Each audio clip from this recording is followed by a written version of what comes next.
Dust motes danced in the thick shafts of sunlight that speared through the high, grimy windows of the restoration bay. They illuminated the hulking mass of an M4 Sherman tank, its olive-drab paintwork still showing the scars of decades of neglect and recent, painstaking restoration. Old Bess, as she was affectionately, if anachronistically, known by the team, dominated the space. A sleeping giant awaiting its awakening. Wrenches clanged, air tools hissed, and the low murmur of conversation filled the cavernous room, a symphony of progress. Leo Maxwell, his dark hair perpetually falling into his eyes, wiped a greasy hand across his brow, leaving a streak of oil. "Almost there, Maya," he called out, his voice echoing slightly. He crouched beside one of the Sherman's massive tracks, tightening a bolt with practiced ease.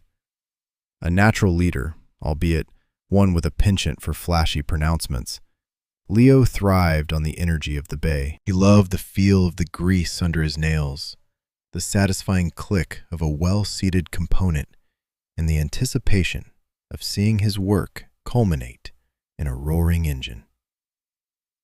"She's gonna purr like a kitten. A very, very large, very angry kitten." Maya Rodriguez, her usually neatly braided hair escaping in wisps around her safety glasses, was meticulously checking the fuel lines. Unlike Leo's boisterous confidence, Maya's approach was one of quiet diligence. She double-checked everything, her brow furrowed in concentration. "Don't jinx it, Leo.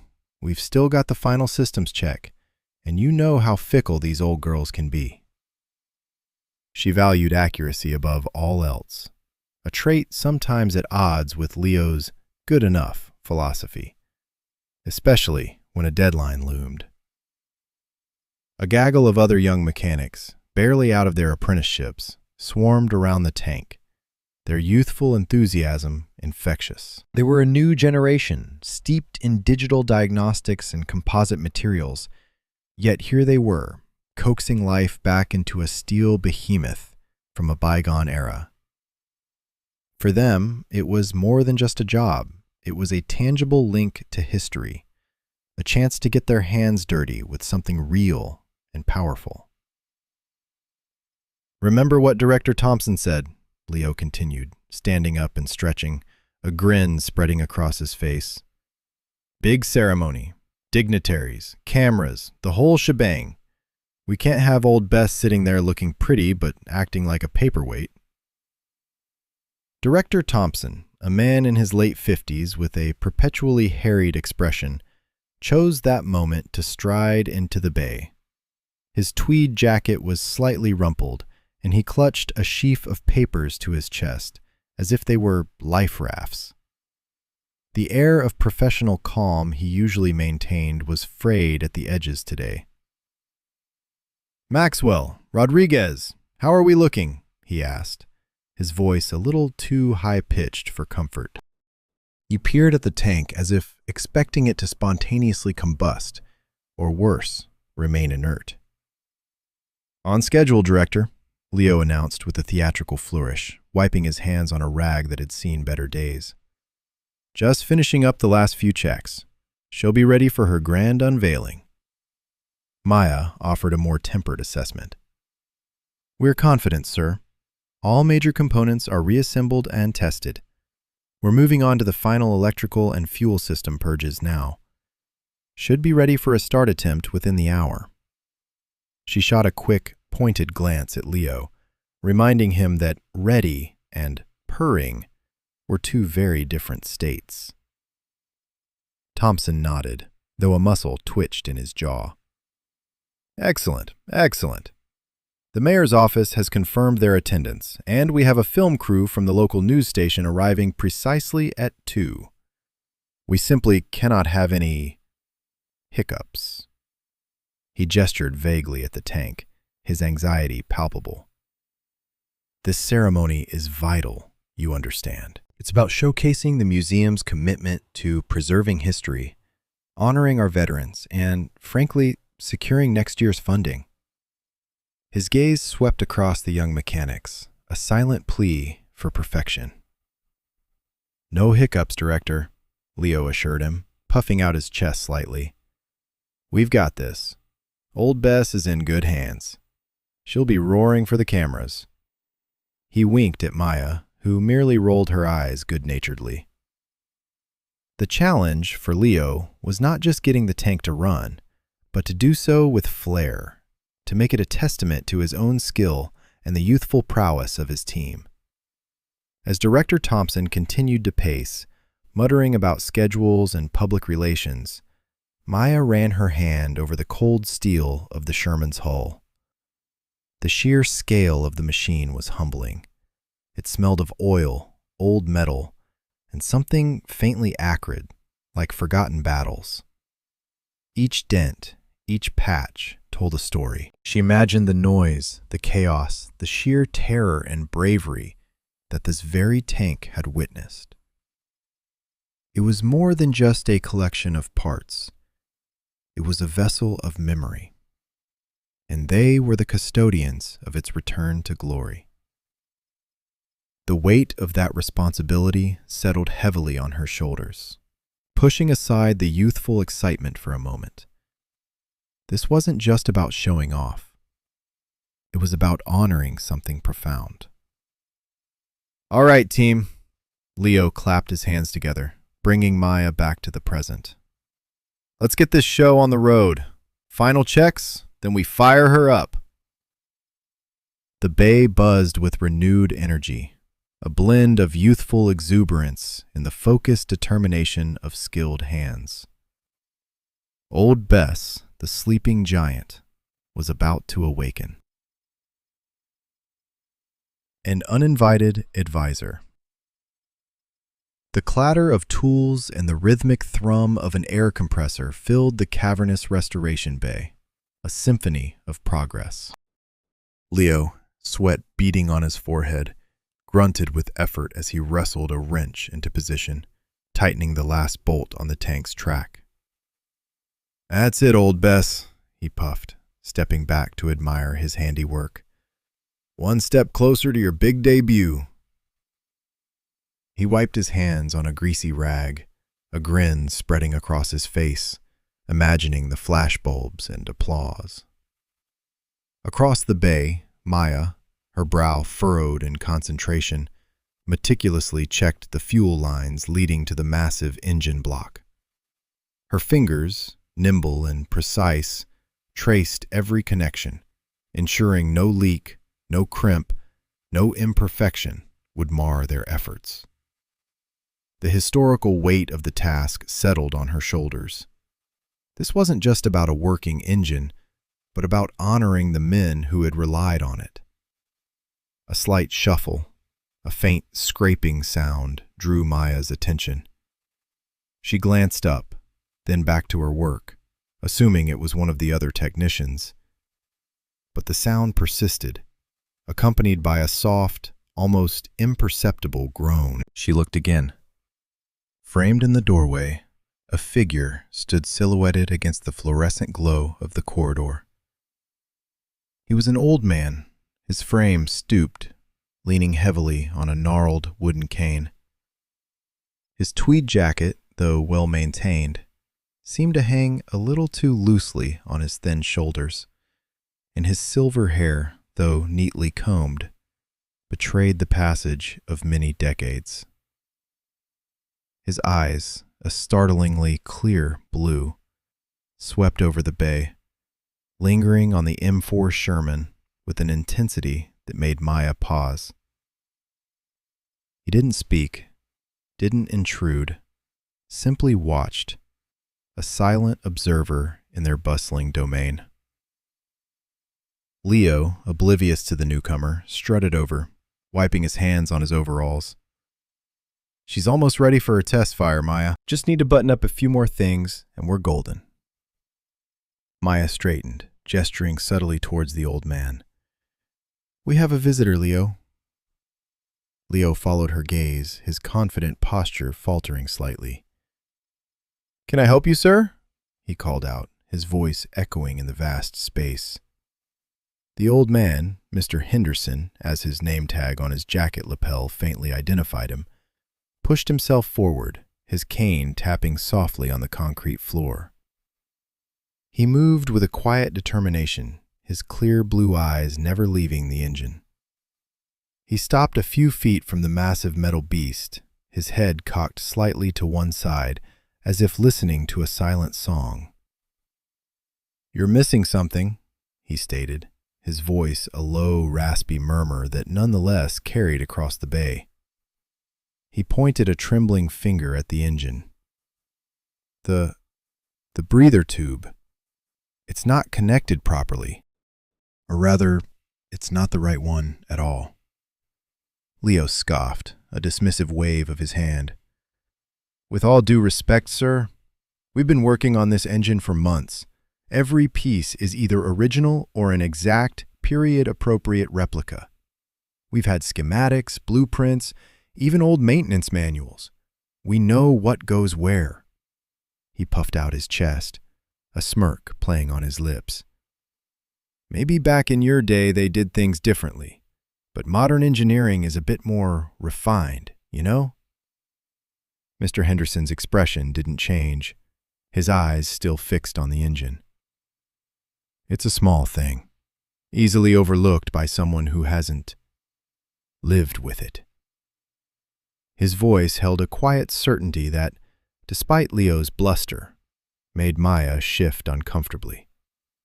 She glanced at the breather tube he indicated, then at their schematics. It looked correct to her. "Lived with it?" Leo chuckled, turning to Maya and rolling his eyes. "Hear that, Maya? Old-timers and their war stories. Next, he'll be telling us about how he fought off a panzer with a screwdriver." He winked, clearly enjoying his own wit. "Look, sir, we appreciate the interest, but we've got this handled. No offense, but this isn't exactly like tuning up a Model T." Maya, however, didn't join in Leo's amusement. She watched Mr. Henderson, noticing the faint tremor in his hands, the way his gaze lingered on a particular dent in the tank's hull. There was something in his eyes, a depth of experience that Leo's flippant dismissal failed to acknowledge. She knew Leo's passion for the tank was genuine, but his enthusiasm often overshadowed his capacity for humility. She made a mental note to discreetly double-check the breather tube later, despite Leo's bravado. The old man's quiet conviction, however improbable, had planted a seed of doubt. The morning sun, streaming through the museum's lofty windows, burnished old Bess's freshly applied olive drab to a deep, burnished gleam. Every rivet, every seam, seemed infused with a vibrant, renewed spirit. The M4 Sherman, a formidable sentinel of steel and wartime sacrifice, commanded the polished concrete floor of the exhibit hall, a stark transformation from the grimy, dust-encrusted hulk they'd received only weeks prior. The sharp tang of new paint mingled with the subtle, lingering sense of grease and hydraulic fluid. Leo, a faint smudge of paint adorning his cheek, gave a final, satisfied tug on a track bolt. His movements were almost choreographed, each turn of the wrench a precise, artistic flourish. He surveyed their collective handiwork, a wide, almost boyish grin illuminating his face. "She's magnificent," he declared, his voice resonating softly in the expansive space. "Absolutely magnificent. Thompson's going to be beside himself with joy." He patted the armored flank of the tank with a possessive air. "And the crowds, Maya, they'll be captivated. This isn't merely a restoration. It's a rebirth." Maya, seemingly oblivious to his pronouncements, meticulously verified a fuel line connection, her brow furrowed in intense concentration. Unlike Leo, whose gaze often encompassed the grander, more visually striking aspects of their project, her attention gravitated toward the minute, the potentially vulnerable points. She tightened the clamp with a small, almost imperceptible adjustment, then straightened. "She certainly looks the part, Leo," she conceded, her voice a quiet counterpoint to his booming enthusiasm. "But appearance and functionality are two different beasts." She cast a fleeting, concerned glance toward the engine compartment. Director Thompson bustled into the hall, his usually pristine suit slightly rumpled, a faint sheen of perspiration on his forehead despite the cool morning air. His eyes, however, ignited at the sight of Old Bess. It's flawless," he exclaimed, momentarily losing his composure. He circled the tank, hands clasped behind his back, a palpable nervous energy radiating from him. "The press is already assembling. The mayor is en route. This has to proceed without a single hitch. This exhibition, this tank, it represents our future, you two. It's our lifeblood." He wrung his hands. "Are we truly ready? Completely ready?" Leo, ever the showman, puffed out his chest. "As ready as she'll ever be, Director. Just awaiting the signal to bring her to life." He winked at Maya, who offered only a tight-lipped smile in return. The moment arrived. The exhibit hall was now populated with museum staff, their faces a tableau of anticipation and apprehension. Outside, the low murmur of the growing crowd was a distinct, rising hum of expectation. Leo climbed into the driver's seat with a dramatic flourish. He toggled switches, pressed buttons, his eyes gleaming with the thrill of the moment. He paused, drawing out the suspense, then pressed the ignition. The engine sputtered, a promising guttural rumble that swelled momentarily, then coughed and died, leaving an abrupt, unsettling silence. Leo frowned, a flicker of irritation crossing his features. "Just needs a moment to stir," he muttered, more to himself than anyone else. He tried again, another cough, weaker and more hesitant, followed by a metallic groan and then nothing. Only the faint, acrid scent of unburnt fuel hung in the air. A ripple of unease spread through the small group. Director Thompson's already pale face seemed to drain of all color. His hands, which had been clasped, now flapped aimlessly. "What was that?" he whispered, his voice laced with panic. "What was that sound?" Leo, now visibly frustrated, attempted a third time. The starter motor whined, a pathetic, strained sound, but the engine remained stubbornly dormant. He slammed his hand against the dashboard. "Come on, you stubborn old warhorse!" Maya, her earlier apprehension replaced by a cold, professional calm, moved swiftly towards the engine compartment. She popped the hatch and peered inside, her flashlight beam piercing the gloom. "Something's amiss," she murmured, her voice barely audible above the rising tide of Thompson's frantic whispers. "Amiss? Amiss?" Thompson was practically hyperventilating. "We have hundreds of people outside. The mayor, the news cameras. This simply cannot be happening." His gaze darted between the inert tank and the increasingly agitated faces of his staff. The low hum from outside had grown louder, more insistent, a collective expectation turning into a subtle demand. The grand unveiling was mere minutes away, and Old Bess, their gleaming symbol of triumph, was nothing more than a very expensive, very silent hunk of metal. A voice from the past.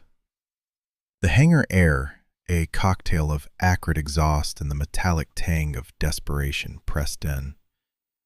Leo, his usually pristine jumpsuit now a canvas of grease, grunted, locked in a losing battle with a track bolt.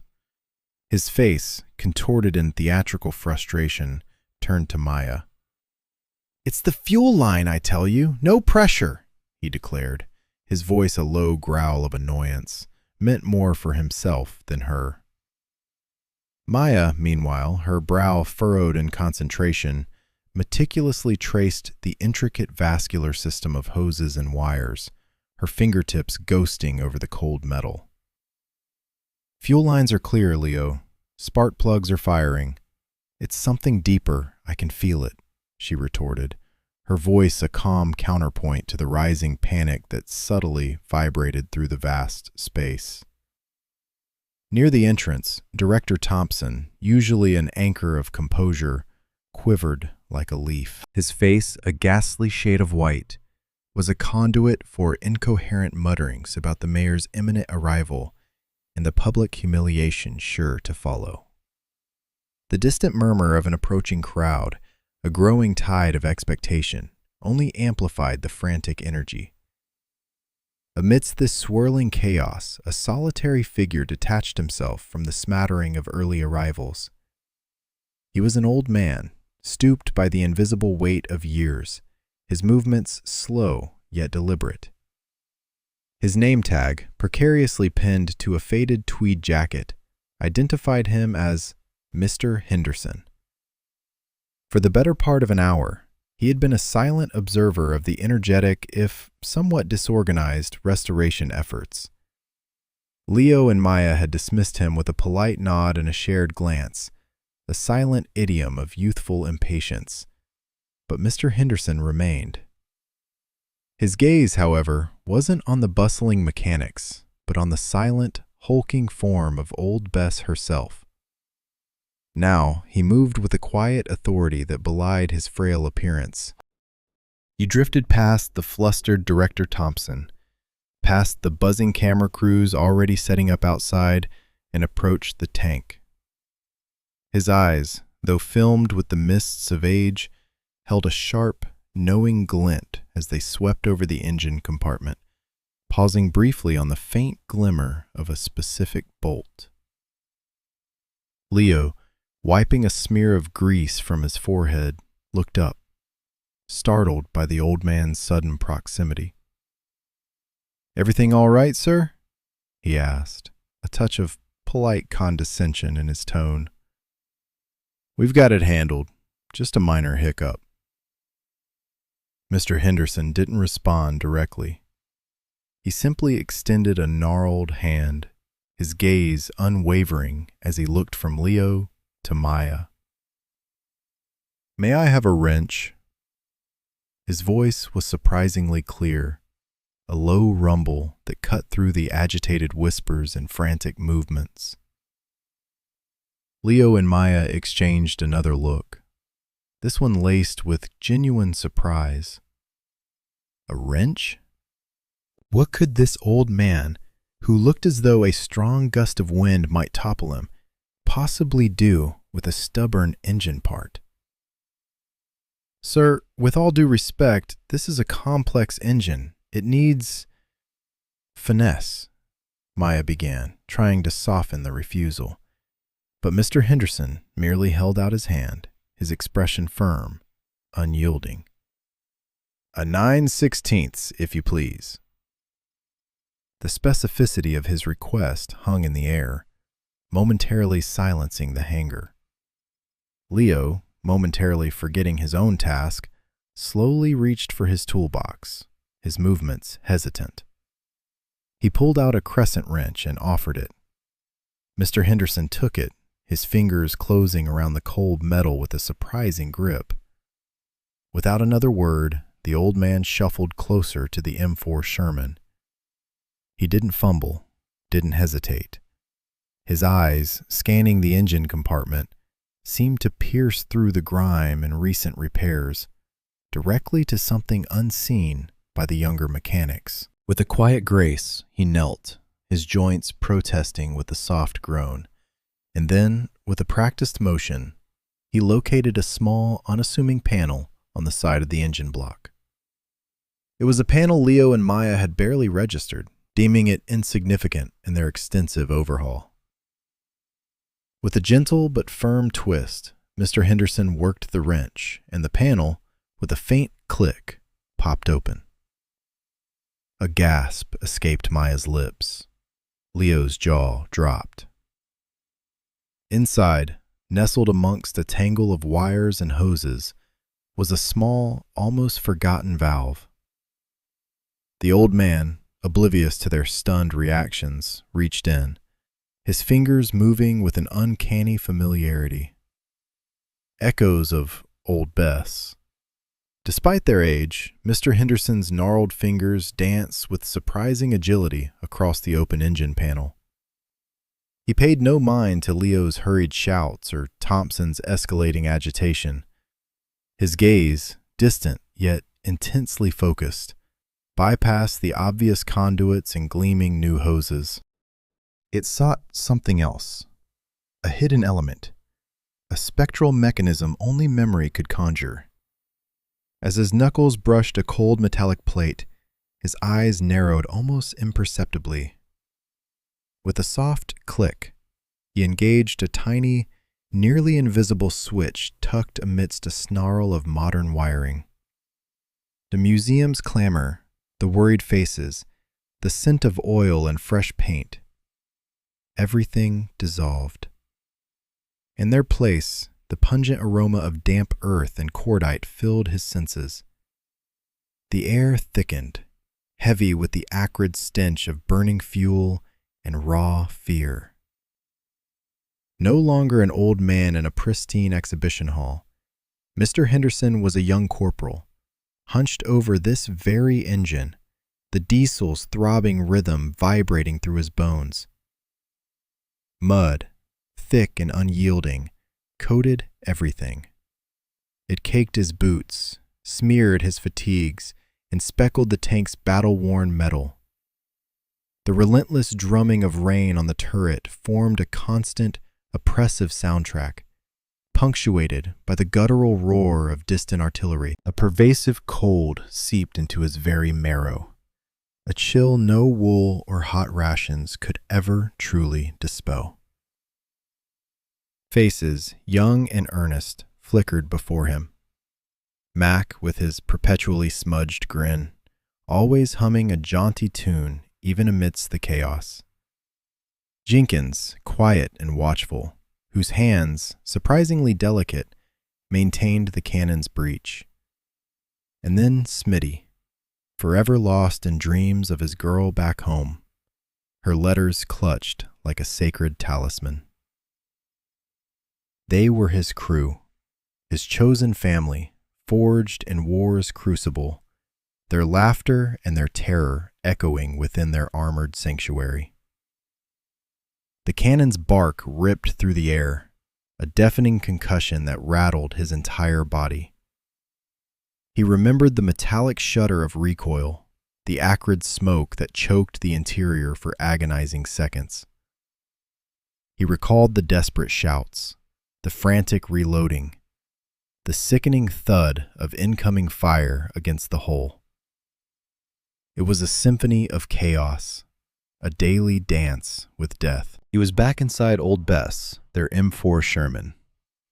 She was a temperamental beast, demanding respect and understanding, especially during the frigid European winters when her massive heart, the engine, would stubbornly refuse to beat. The standard starting procedure, meticulously detailed in the manuals, proved useless. It was a lesson learned the hard way, shivering in the dawn under the nervous, watchful eyes of their commanding officer. That particular morning had been a nightmare. The engine coughed, sputtered, and died, time and again. Frost had bitten deep, seizing the mechanisms, refusing to release its grip. Desperation had set in. It was Mac, ever the tinkerer, who discovered the anomaly. A hidden valve, a forgotten bypass, a crude, ingenious workaround born of necessity and the relentless ingenuity of men pushed to their limits. "Gotta warm her up first, Corporal," Mac had instructed, his breath pluming in the icy air. "Primer good. Then, and only then, hit the main. Otherwise, she'll just spit at you." It was an extra step, a deviation from protocol, a secret handshake between man and machine. You had to activate that small, almost imperceptible switch first, allowing a trickle of fuel to bypass a frozen manifold, coaxing the stubborn beast into a grudging willingness to ignite. Only then, with that initial warmth, could the primary ignition take hold. Without it, Old Bess would remain a silent, cold tomb. The memory was so vivid, so visceral, Mr. Henderson could almost feel the engine's vibration catching, the surge of power as Old Bess rumbled to life, shaking off the icy grip of the night. He saw Mac's triumphant grin, Smitty's relieved sigh, Jenkins' rare, quiet smile. They were alive. They had another day. A sudden, sharp cough from Maya yanked him back to the present. The museum air, the hushed murmurs, the distant hum of air conditioning. He was an old man again, his body aching, his mind reeling from the sudden journey through time. He gripped the edge of the engine panel, steadying himself. The switch was still flipped. The memories, however painful, had shown him the way. He knew what to do. The scent of stale oil and damp earth, so distinct in the museum's cavernous workshop, faded into the sharper metallic tang of gunpowder and burning cordite in Mr. Henderson's mind. Mac's laugh, a rough, comforting sound, echoed just behind the roar of the cannon, a memory so visceral it felt like it was happening now. He could still feel the jarring recoil, the shudder that ran through Bess as she spat fire, and the bitter cold that seeped through their uniforms in the Ardennes. The desperation of that winter, the ingenious, unorthodox solutions they'd crafted to keep their steel beast alive, surged with a clarity that cut through the decades. The little red switch. Mac's invention. Their secret.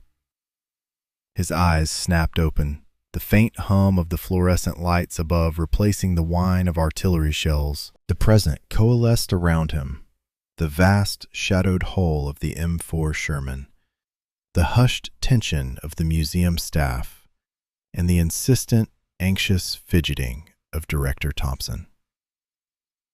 Leo, still oblivious to the seismic shift that had just occurred within the old man, was bent over a track link, grunting with effort as he wrestled a wrench.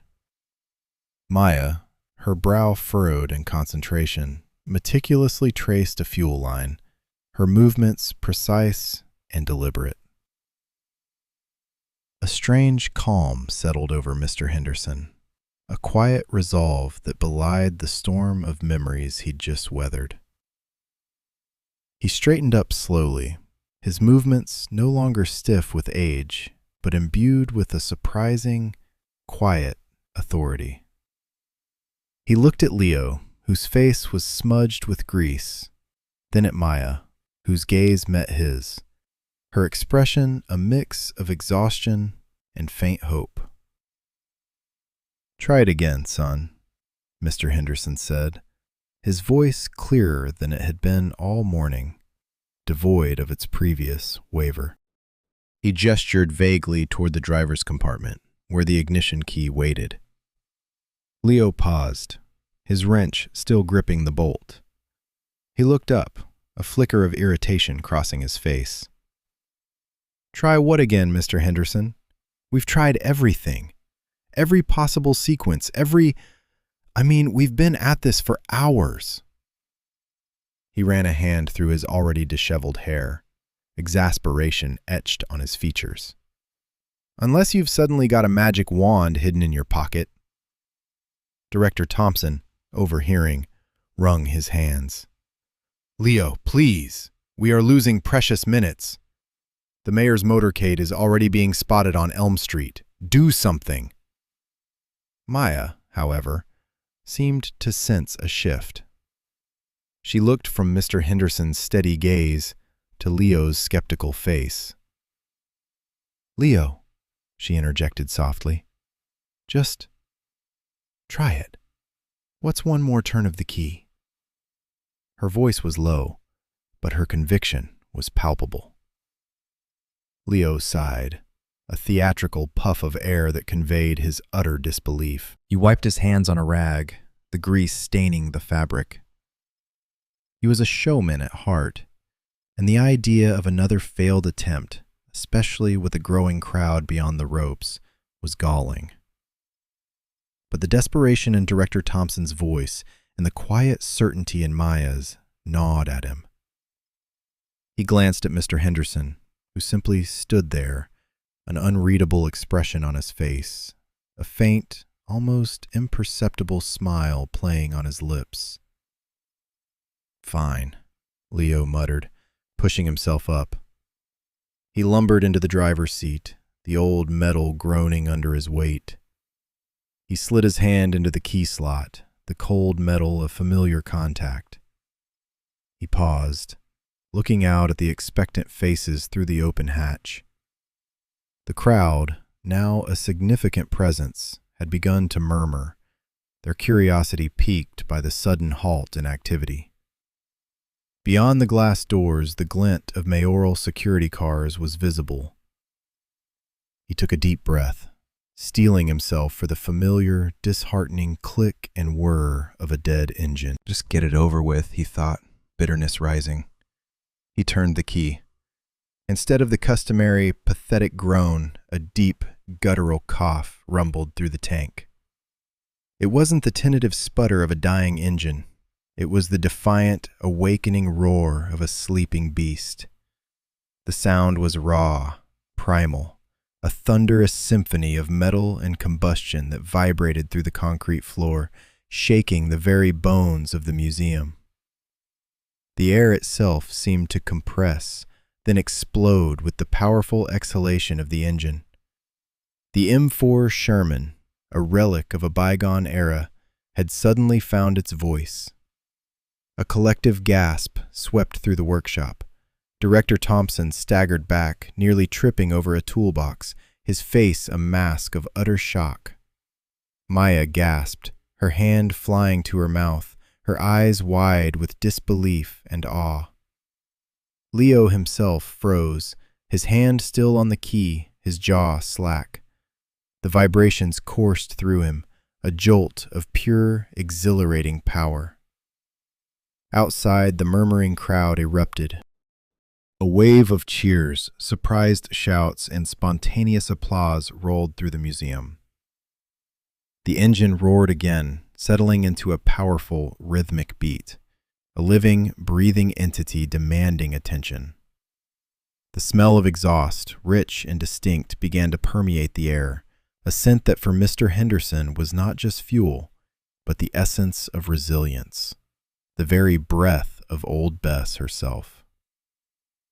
He watched the scene unfold, a profound sense of vindication settling over him. It wasn't about proving them wrong. It was about honoring a memory, a forgotten piece of history, and bringing a piece of the past back to life. He saw Max grin, heard the echo of youthful laughter in the thrumming engine. The roaring engine wasn't just noise. It was the sound of life, resurrected. A hero revealed. The roar of the Sherman's engine vibrated through the very floorboards of the workshop, a visceral sound that seemed to shake loose the dust of decades. It wasn't a gentle purr. It was a guttural snarl, a symphony of pistons and combustion that spoke of raw, untamed power. Director Thompson, a man usually composed, let out an uncharacteristic whoop of pure elation, his relief palpable enough to fill the cavernous space. He practically bounded towards Mr. Henderson, his face a mosaic of astonishment and profound gratitude. "Mr. Henderson, I don't know what to say," Thompson stammered, his outstretched hand finding the old man's shoulder, a firm, appreciative squeeze. "This is unbelievable, simply unbelievable. How did you know?" Other museum officials, drawn by the sudden, glorious cacophony, crowded around, their faces mirroring Thompson's awe. Murmurs of "incredible" and "a miracle" rippled through the small assembly. The spotlight, which moments ago had felt like an oppressive interrogation lamp, now shone on Mr. Henderson like a well-deserved halo. Leo, still hunched by the tank's track, a spanner forgotten in his hand, slowly straightened. The rhythmic thrum of the engine pulsed through his chest, a stark counterpoint to the hollow thud of his earlier certainty. He looked at Maya, who, having checked the fuel lines one last time, was now gazing at Mr. Henderson with an expression of profound respect. The air crackled with a new kind of energy, one that had nothing to do with deadlines or public image, and everything to do with a sudden, humbling revelation. Mr. Henderson, his eyes misted over, barely registered the accolades. His gaze was fixed on the tank, on the familiar contours of its turret, the rugged texture of its steel hide.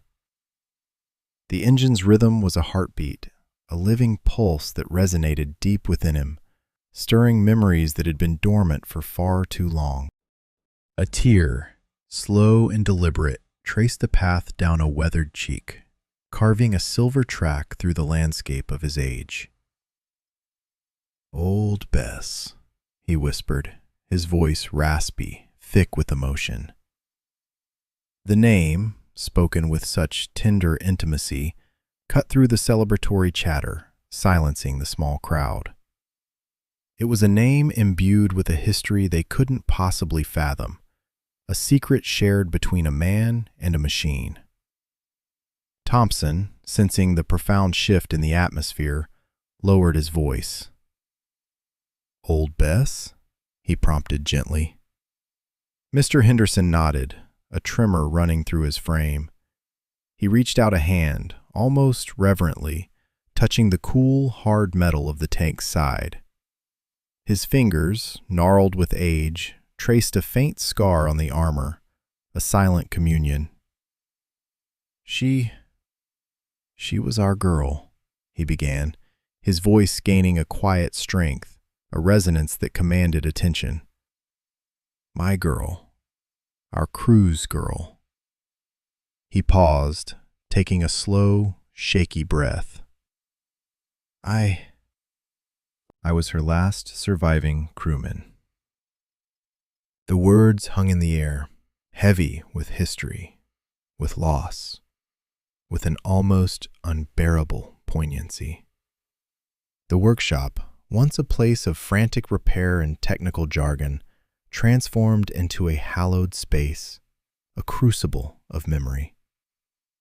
Leo felt a cold wave of realization wash over him. The dismissive remarks, the patronizing smiles, the casual assumption of senility, all of it came crashing down, a monument to his own arrogance.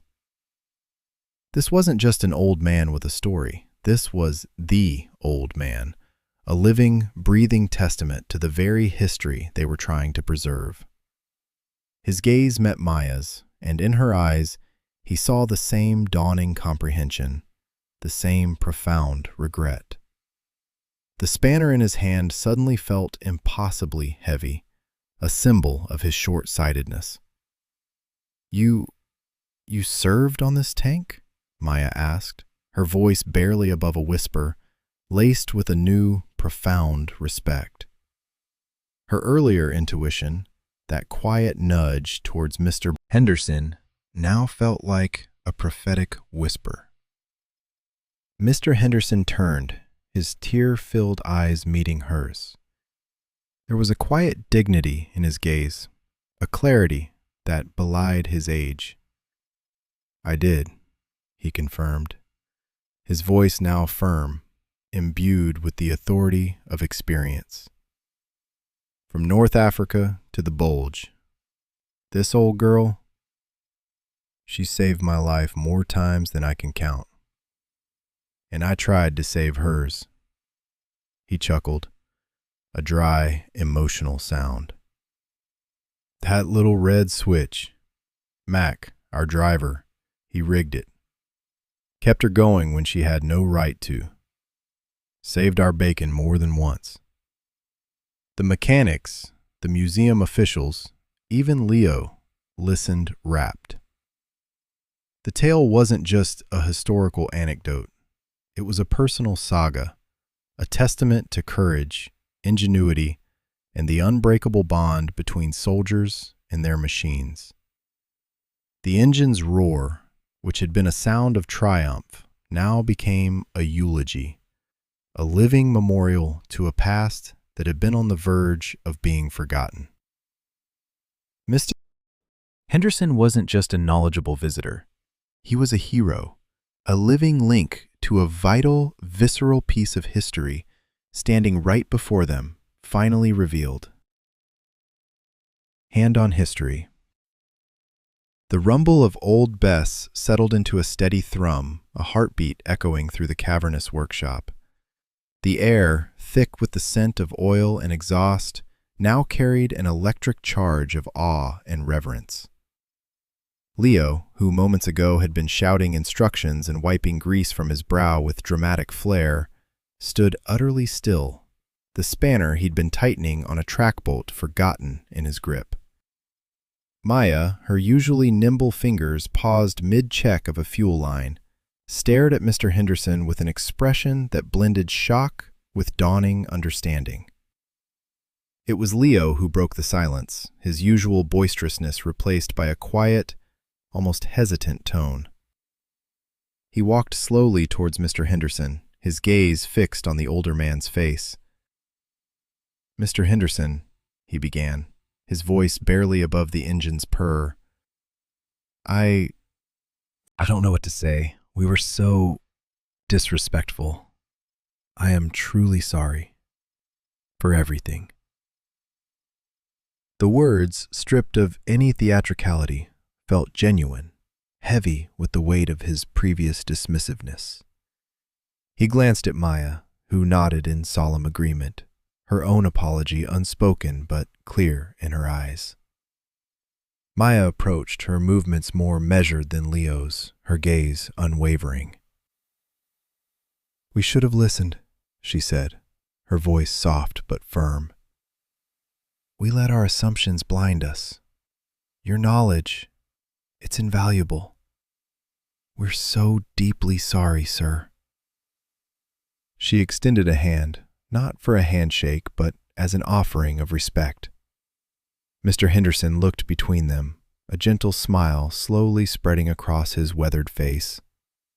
His eyes, though still holding a trace of distant melancholy, now sparkled with a quiet dignity. He didn't immediately take Maya's hand, instead simply nodding, a silent acknowledgement that their sincerity had registered. "It's all right, children," he said, his voice raspy but warm. "Youth often thinks it knows best. I remember being that way myself, once." A faint chuckle escaped him, a sound of acceptance that eased the tension gripping Leo and Maya. He then turned, his gaze drawn to Old Bess. The tank, now radiating a subtle warmth from its operational engine, seemed to hum a song only he could truly hear. He reached out, his hand, gnarled with age and etched with the stories of a lifetime, settling softly on the thick, cool metal of the hull. It was a tentative touch at first, a light brushing of fingertips, then a firmer press, his palm spreading flat against the steel. The metal, still carrying the lingering chill of the workshop, gradually warmed beneath his touch, or perhaps it was the warmth of his own memory transferring. He closed his eyes, a flicker of emotions playing across his face. Sorrow, pride, a profound sense of connection. The thrum of the engine vibrated through his hand, a tangible link to a past that had never truly faded. For a long moment, he stood there, his eyes closed, his hand a bridge across decades. He wasn't just touching cold steel. He was touching the ghosts of his friends. He saw them, young and eager, their faces grimed with exhaust, their laughter echoing in the tight confines of the tank. He remembered the smell of spent gunpowder, the jarring lurch of the tracks over uneven ground, the fear and camaraderie that forged an unbreakable bond. Each scar on the tank's armor, each rivet, each patch of chipped paint held a story, a whisper of a moment in time when their lives were intertwined with this very machine. "She saved us, you know," he murmured, his voice barely audible above the engine. He wasn't speaking to Leo or Maya now, but to old Bess herself and to the shadows of his past. Time and again, always kept us safe. Even when we thought it was over, she'd find a way. A tear, unbidden, tracked a path down his cheek, catching the faint glint of the workshop lights. It wasn't a tear of weakness, but of profound remembrance, a crystal-clear drop of history. Leo and Maya watched in respectful silence, their earlier apologies now feeling inadequate in the face of such raw, personal history. They understood, in that moment, that they hadn't just brought a piece of machinery back to life. They had resurrected a living memory, a sacred space where the past and present converged. Mr. Henderson's hand on the tank was more than a touch. It was a communion, a final, quiet conversation with old friends and a faithful companion. The workshop, once just a place of restoration, had transformed into a sanctuary, hallowed by the echoes of heroism and loss. Living memory. The workshop, once thick with the sharp tang of oil and the metallic clamor of restoration, now hummed with a different resonance. Sunlight, slicing through the high windows, haloed Old Bess where she stood, not a silent artifact, but a beating drum. Her engine, a complex ballet of pistons and gears, thrummed with a rhythm both ancient and vibrantly present. Leo, his usual flair subdued by focused intensity, traced a gloved hand along the tank's cool steel before meticulously tightening a bolt on a track link. Maya, crouched beside the hulking war machine, double-checked a fuel line, her brow furrowed in deep concentration. The sheer power radiating from the M4 Sherman was a palpable force, a testament to an improbable revival. Outside, the expectant murmur of the growing crowd created a soft counterpoint to the tank's guttural purr. Families, veterans, and enthusiasts gathered, anticipation practically buzzing. Director Thompson, typically the embodiment of composed professionalism, darted between the newly opened workshop doors and the makeshift stage, his face alight with profound relief and utter elation. He caught Mr. Henderson's eye, a silent, heartfelt acknowledgement passing between them. The moment arrived. Director Thompson stepped onto the stage, the microphone crackling to life. "Ladies and gentlemen," his voice, usually so measured, held a tangible tremor of emotion. "Today, we witness not merely a machine, but a fragment of living history. This M4 Sherman, affectionately known as Old Bess, embodies courage, sacrifice, and the unbreakable spirit of those who served." He paused, his gaze sweeping over the assembly, then settling on Mr. Henderson, who stood quietly to the side, a gentle smile playing on his lips. "Many of you know the arduous journey we've undertaken to resurrect Old Bess. Thompson continued, his voice gaining strength. Months of tireless dedication from our team, led by Leo Maxwell and Maya Rodriguez, brought us to the brink. Yet, it was the profound wisdom, the sheer, invaluable insight of one man, Mr. Henderson, that truly forged this moment. A ripple went through the crowd as all eyes turned to Mr. Henderson. He offered a modest, almost bashful nod, his eyes sparkling with quiet dignity. Leo and Maya, standing near the tank, exchanged a look. The humbling revelation of the previous day still resonated, blossoming into deep respect where dismissiveness once lingered. They now perceived Mr. Henderson not as an elderly guest, but as a living portal to the past, a custodian of forgotten lore. Thompson's voice deepened. Mr. Henderson, as many of you now understand, was no mere observer. He was part of Old Bess's inaugural crew. He was there, in the thick of the fight, depending on her, trusting her, just as she carried him and his comrades through impossible odds. A hush descended, a collective understanding dawning. This was no mere restoration. It was a homecoming. It was Mr. Henderson's memory, his intimate, personal bond with this tank, that unveiled her secrets when all modern methods proved futile, Thompson concluded, his voice thick with emotion. He reminded us that sometimes the most profound answers aren't found in schematics or manuals, but in the heart of those who lived the history. He gestured towards the tank. Today, Old Bess roars not only with her engine, but with the echoes of the past, awakened by a living recollection. The crowd erupted in applause, a wave of appreciation washing over Mr. Henderson. He looked between Leo and Maya, a knowing glint in his eyes, a shared understanding bridging the generational divide. The young mechanics, once so assured in their technical prowess, now stood humbled, their skill deepened by the profound reservoir of human experience. As the ceremony continued, with local dignitaries offering brief remarks, the tank remained the undeniable star.